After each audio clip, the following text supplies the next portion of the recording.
berkuasa untuk kehidupan orang-orang yang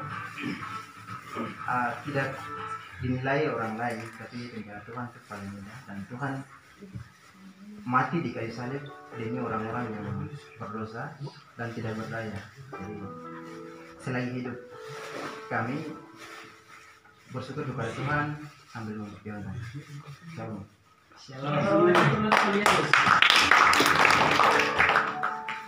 Baik, terima kasih sebuah pujian yang sangat memberkati kita. Tuhan Yesus memberkati. Ya, saya memberikan satu kesempatan lagi untuk siapa yang mau bersaksi. Kesempatan terakhir. Terima kasih untuk kesempatannya. Lalu pada tepat waktu. Baik, saudara-saudaraku, mari kita masuk dalam mendengarkan sabda Tuhan. Mari setiap kita mempersiapkan hati kita untuk siap diisi oleh kebenaran Tuhan dengan yang disampaikan oleh hambanya. Mari kita sama-sama menyanyikan sebuah pujian yang mengatakan Kurindu firman, Kurindu sabda. Dan saya mengajak saudara-saudara untuk berdiri.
Kita ungkapan isi hati kami di hadapan Tuhan.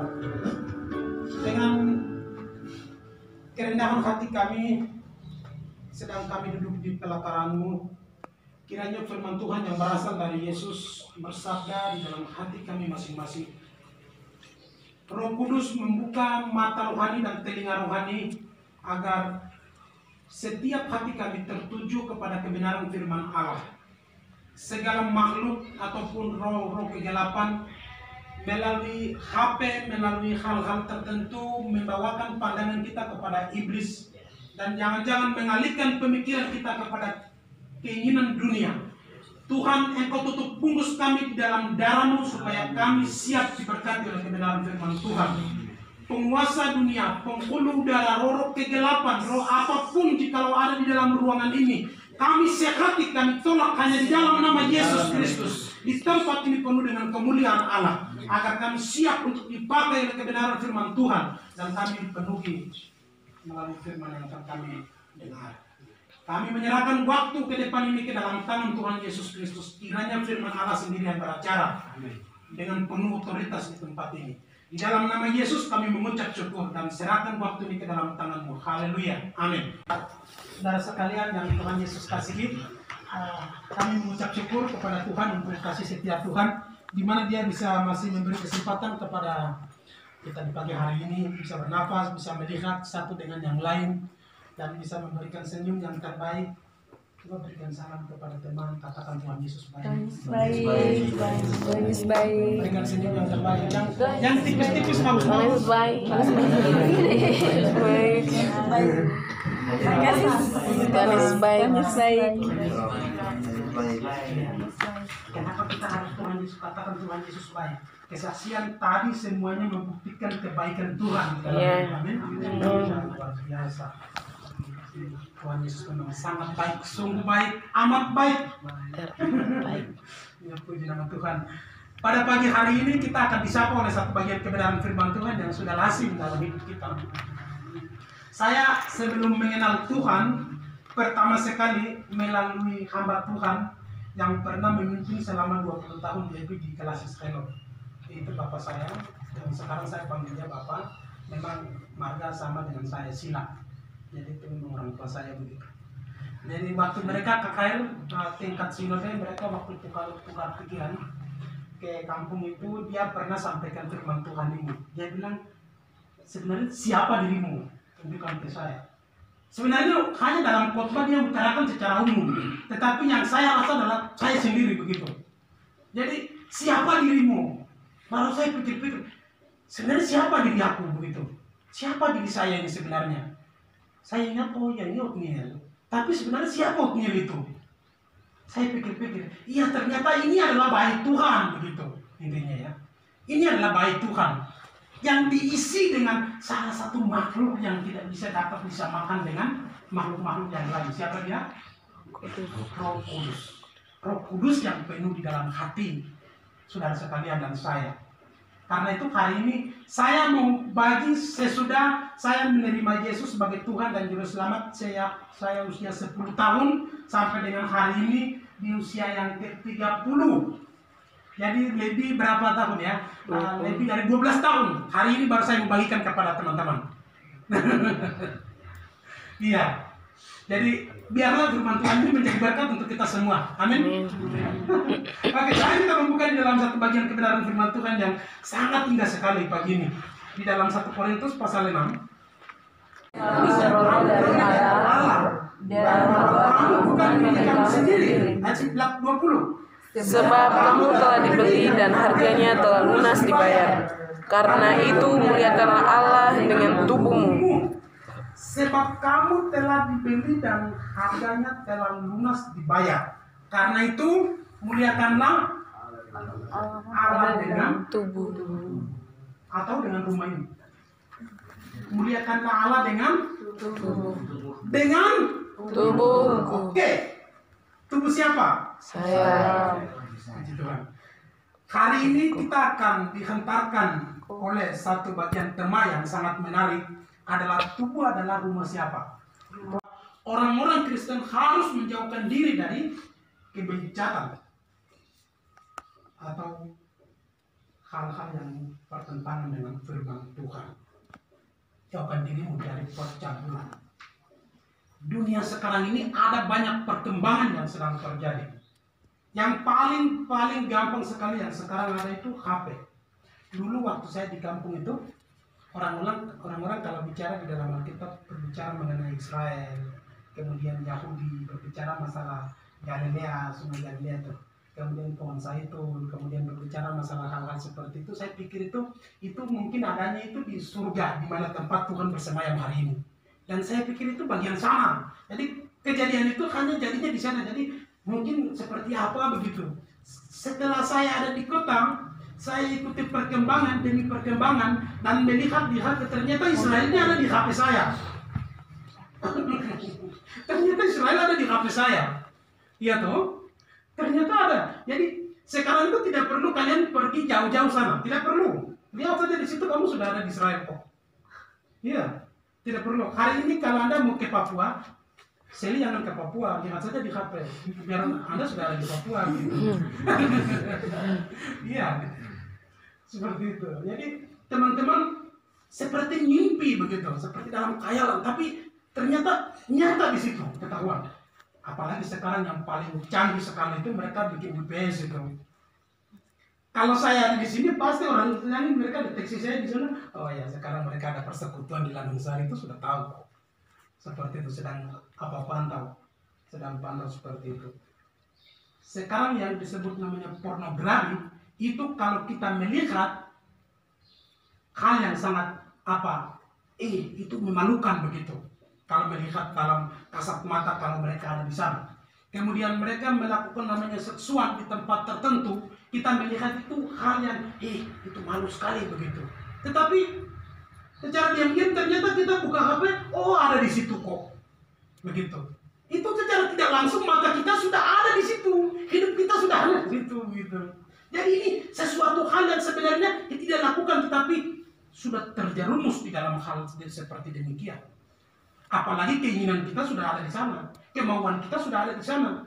Di situ akan mendorong kita bawa kepada sesuatu yang nyata. Dan di situ akan membuat kita akan menghasilkan namanya buah, lalu akan matang. Nantinya kehidupan kita akan terancam. Karena itu marilah kepada rekan-rekan yang Tuhan Yesus kasihi. Bagaimana caranya kita menguasai kehidupan kita sebagai baik rumah Tuhan. Karena itu kita katakan Ananias, tubuhmu adalah baik Tuhan, baik Roh Kudus. Karena itu muliakanlah Allah dengan karena itu muliakanlah Allah dengan tubuhku. Oke, HP itu adalah alat yang diberikan oleh negara, yang dirancang oleh negara untuk kita berkomunikasi kepada sesama sambil membagikan firman Tuhan. Bukan untuk membuka pornografi, bukan untuk membuka hal-hal tertentu di dalam HP itu, bukan dipenuhi dengan pornografi. Itu hal yang bertentangan dengan firman Tuhan. Kebenaran firman Tuhan sangat tidak suka sekali dia berkompromi dengan hal-hal yang dosa. Dia tidak suka penuh, betul. Karena itu, mari. Bagaimana caranya kita harus mengatasi diri kita sebagai tubuh rumah Tuhan ini dengan cara pertama kita melakukan firman Tuhan. Yang kedua kita selalu berdoa. Yang ketiga selalu memuji Tuhan. Di situ pula kita akan semakin hari bertumbuh dan merasakan kasih setia Tuhan dalam setiap kehidupan sehari-hari. Oke. Karena itu muliakanlah Allah dengan tubuhmu. Tubuhmu adalah bait rumah Tuhan. Tubuhmu adalah bait rumah Tuhan. Karena dia telah menitipkan roh Allah yang kudus di dalam hati kita. Dan dia sendiri sedang bertakhta di dalam hati kita. Karena itu kita tidak bisa mencemarkan roh Tuhan itu dengan hal-hal duniawi yang tadi saya sebut. Karena nilai-nilai seperti itu yang disebut dengan amoral atau immoral, atau yang disebut dengan pornografi atau hal-hal seperti itu adalah hal yang bertentangan dengan nilai kebenaran firman Tuhan. Maka sadar atau tidak sadar dengan hal demikian pasti kehidupan kita akan dicemari dengan tindakan hal demikian seperti itu. Karena itu mari kuasailah dirimu dan pergunakanlah waktu-waktu yang ada. Karena waktu-waktu adalah jahat. Kejahatan itu sekarang ada di HP kok. Sekarang kan orang bisa mematikan. Dulu itu mau melakukan kekerasan itu langsung orang itu jalan bakar rumah, bunuh, perang dan lain sebagainya. Tetapi sekarang kan hanya langsung telepon matikan kata-kata melalui kata-kata kita ancam dia, kan itu sudah mematikan karakter secara tidak langsung, ya kan? Kita mengancam orang itu dengan SMS, ya itu sudah mematikan karakter juga. Karena itu mari kita kuasai kehidupan kita sebagai baik rumah Tuhan. Yang kedua adalah menjaga kekudusan hidup. Menjaga kekudusan hidup. Bagaimana caranya kita menjaga kekudusan hidup? Pertama, menjauhkan dari kelompok-kelompok orang-orang jahat atau kelompok orang-orang yang selalu berkumpul di dalam kelompok pencemooh, yang Mazmur di sana selalu bilang, jauhkanlah dirimu dari kelompok-kelompok pencemooh, kelompok-kelompok yang selalu bersekutu dalam kelompok yang bertentangan dengan kebenaran. Mereka selalu mabuk di sana, mereka selalu membuang waktu dengan hal-hal yang duniawi, berjudi, kemudian di sana bertukar kelang, kemudian di sana mereka akan melakukan pesta namanya itu pesek, jadi pesta seks begitu. Kemudian di sana mereka akan melakukan apa saja yang mereka mau. Mereka kan, ya ini kan masa muda, kita lakukan saja. Kita masa muda, happy dulu. Ujung-ujungnya nanti dosa itu akan semakin matang. Ujung-ujungnya pasti akan terus-menerus terjerumus di dalam hal seperti itu. Karena itu, mari kuduslah kamu sebab aku kudus, berbaturun dalam begitu. 1 Petrus bilang, kuduslah kamu sebab aku kudus. Oke, jadi Roh Tuhan ada di dalam kehidupan kami. Kita terus memberikan makanan-makanan rohani di dalam kehidupan kita. Kita selalu memenuhi janji firman Tuhan. Di situ pula roh dan kehidupan kita terus semakin hari semakin bertumbuh dan semakin kuat di dalam Tuhan. Nanti akan nyata bahwa kehidupan kita sebagai anak-anak Tuhan terus akan terlihat. Karena itu muliakanlah Allah dengan tubuhmu. Yang bagian ketiga adalah muliakan Allah dengan tubuh. Tubuh pertama sekali Allah menciptakan seperti rumah. Kita mau katakan seperti ini. Saya kenapa katakan seperti rumah? Jadi Tuhan menggambarkan rumah ini baik tubuh kita ini dari debu tanah ya. Dari debu tanah. Dia mengambil debu tanah, kemudian dia telah menciptakan manusia itu dengan begitu unik, seperti gambar dan rupa Allah. Kemudian dia menghembuskan nafas, lalu orang itu jadi. Jadi di dalamnya itu ada apa? Di dalam tubuh itu ada apa? Tadi saya bilang. Nah, nafas. Nafas itu adalah Tuhan sendiri bersemayam di dalam hati kita. Yaitu rohnya. Rohnya sedang bersemayam. Sesudah Tuhan Yesus pelayanan selama 33 tahun di dunia, dia naik ke surga, kemudian dia mengirim apa? Roh Kudus. Lalu Roh Kudus itu sampai hari ini masih ada. Dia selalu menjadi saksi setia. Dan dia akan memperjelaskan segala perbuatan, segala kejahatan, segala hal yang seringkali dilakukan di tengah-tengah masyarakat, yaitu nilai-nilai sosial yang bertentangan dengan hal yang membuat manusia jengkel. Dan seperti itu semuanya Roh Kudus akan membawa di hadapan Allah dan akan menyatakan semuanya itu. Disitulah akan kita ketahui bersama-sama. Karena itu, mari muliakanlah Allah dengan tubuhmu. Tubuh saya yang ganteng, tubuh saya yang cakap, cantik, yang Tuhan titipkan ini, puji Tuhan. Hanya karena Tuhan begitu. Hanya karena Yesus. Hanya karena Tuhan Yesus. Karena itu, saya tidak bisa berbuat apa-apa di hadapan Tuhan. Hanya saya pasrah kepada Tuhan begitu. Jadi, ini adalah milikmu. Ini adalah milikmu. Bukan aku lagi. Paulus bilang kan begitu. Hidupku bukannya aku lagi, tapi Yesus dalamku. Yesus dalamku berarti di dalam hidup kalian teman-teman semua, kemudian termasuk saya, di dalam hati kita ada apa? Ada Yesus, ada Roh Kudus. Mengapa Tuhan menciptakan manusia dan memberikan roh dalam hidup kita? Hanya karena tubuh ini adalah serupa gambar yang rupanya sendiri. Karena itu saya tadi mengambil contoh bahwa tubuh kita ini seperti rumah, bangunan rumah ini. Jadi orang membuat rumah ini tujuannya supaya orang-orang itu harus tinggal di dalam rumah. Kalau orang-orang yang tidak punya rumah, pasti mereka tidurnya di mana? Di luar rumah. Mungkin orang yang normal itu pasti tidurnya di rumah. Orang yang normal. Kalau normal tidurnya di luar. Karena dalam pikiran itu tidak ada kuasa yang baik-baik begitu ya. Jadi mereka selalu memilih tempat yang tempat mereka baik di sana, di luar sana. Seperti itu. Jadi rumah ini dengan tujuannya supaya dipenuhi oleh barang-barang seperti alat dapur di sana. seperti nasi yang sudah masak, beras yang ada di situ, beras yang ada di situ, kemudian di sini ada Eson dengan adik-adik sebagai ketua asrama, Siati yang seringkali juga Paulus suka main-main musik di sini di dalam rumah ini. Karena itu kan dengan tujuan bahwa orang membuat rumah itu orang tidur tenang, bisa taruh apa bantal kasur lalu letak kepalanya, kemudian bisa tidurnya apa jungkir balik kepala ke atas atau apa ke bawah, mungkin tidur seperti apa terserah dia. Yang penting atapnya tutup. Kalau tidak ada atapnya lalu tidur seperti itu bisa sangat tidak mungkin sekali. Karena orang mau tidur seperti itu kan aduh sangat tidak mungkin sekali seperti itu. Karena itu Tuhan memberikan tubuh ini sebagai tempat yang paling suci. Di dalamnya telah menitipkan yang namanya Roh Kudus supaya kehidupan kami selalu memuji siapa? Memuji Tuhan. Karena itu di dalam tubuh ini penuh dengan kemuliaan Tuhan. Jangan pernah katakan ini adalah milik om. Ya, jadi saya punya om itu selalu ya saya anaknya selalu katakan itu saya punya anak kalau jadi om itu saya makan. Tahu? Ada yang telah lunas. Ini sekarang menuju ke Golgota. Terakhir dia katakan, coba perhatikan di ayat 20. Sebab kamu telah dibeli dan harganya apa? Telah lunas dan dibayar. Seberapa besar hargamu telah dibayar? Sekarang di sini nona yang muda-muda ada.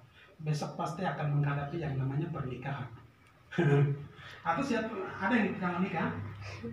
Benar tidak menikah?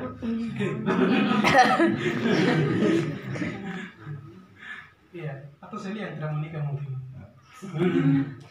Pasti setiap orang yang normal pasti akan menikah dan ingin punya keluarga, bentuk tinggal tempat happy seperti itu. Anda tahu saat ini orang yang sedang memikirkan dirimu yang ingin untuk apa menikah? Anda tahu? Sebenarnya laki-laki itu dia sudah siap. Dia tahu saya akan menikah, dia tahu. Dan dia sementara mulai saat ini dia sedang mempersiapkan diri karena dia akan menghadapi namanya pernikahan. Seperti itu. Dia tahu. Jadi dia sementara sedang bersiap. Dia kerja, tabung uang. Karena namanya pernikahan itu tidak mungkin bebankan kepada orang lain. Iya toh? Semua persiapan di dalam itu dipertanggungjawabkan oleh pihak wanita atau laki-laki? Iya toh? Pihak laki-laki dengan harga yang besar, nilai yang besar. Palingan taruhan 100 juta.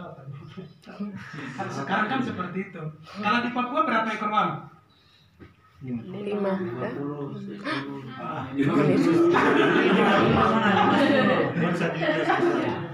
Tapi saya lihat sekarang itu mereka bayar hartanya itu 25 cukup kok. 5 sampai ke bawah cukup.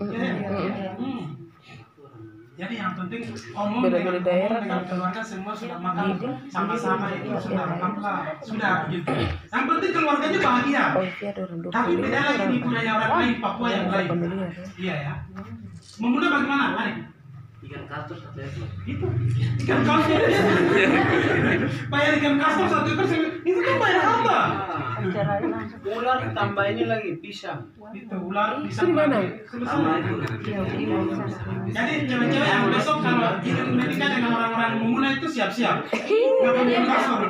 Kenapa? Itu konsekuensinya. Iya tuh.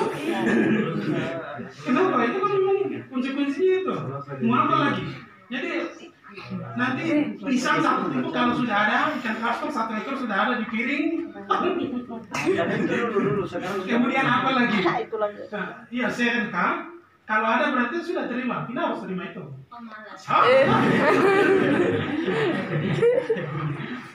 Oke, jadi seperti itu.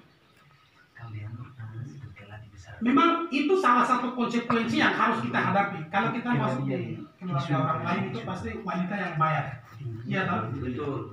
Ada lagi, ada seperti itu bre. Itu bagaimana koni? Iya. Ada yang wanita bayar harta pada laki-laki. Lalu jadi apa? Wanita itu yang kawin laki-laki. Kalau yang paling apa? Tener, yang paling terkenal itu laki-laki biasa kawin apa? Perempuan begitu. Jadi semuanya itu disiapkan oleh laki-laki. Jadi anak-anak muda yang saat ini mulai siap-siap. Ya apa? Itu memang. Oke. Mari, sekarang kita ke Golgota. darah Yesus yang paling mahal, yang tidak ada sebanding, yang tiada apa tangannya sama atau apa ya, yang tidak bisa disamakan dengan kekuatan atau apa kemampuan yang dimiliki oleh manusia di dunia ini. Dia telah membayar tubuhmu, teman-teman.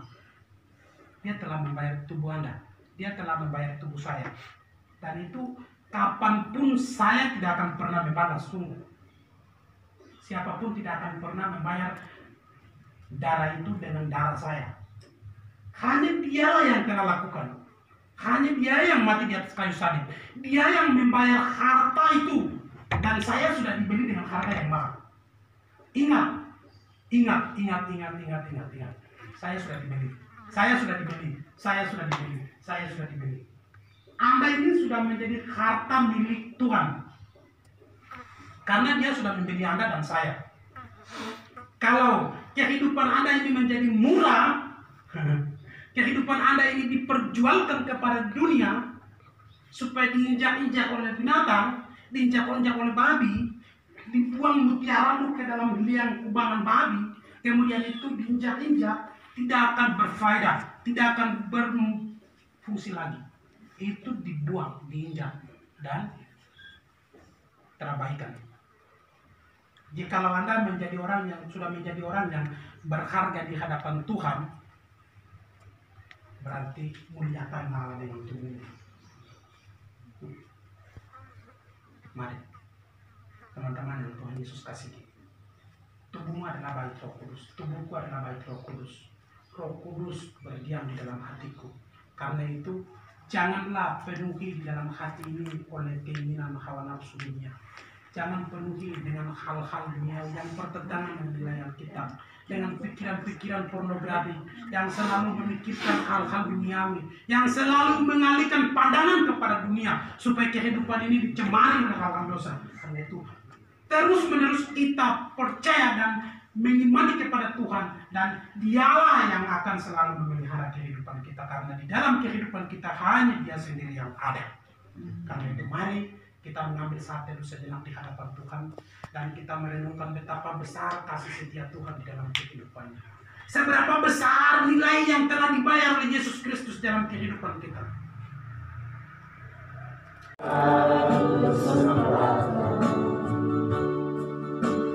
Hidup ini untuk melayani Tuhan.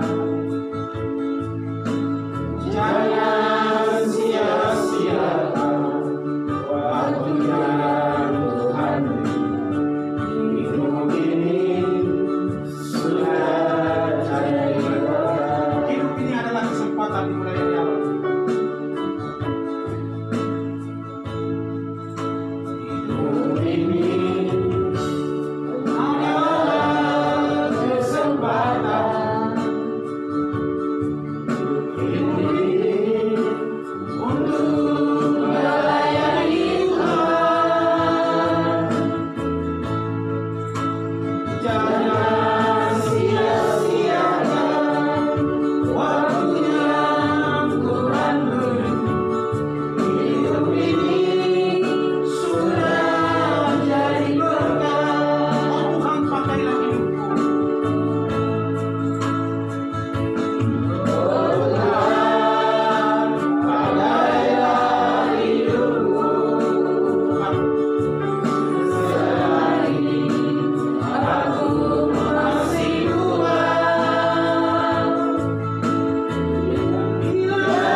salib, melalui kematian-Mu.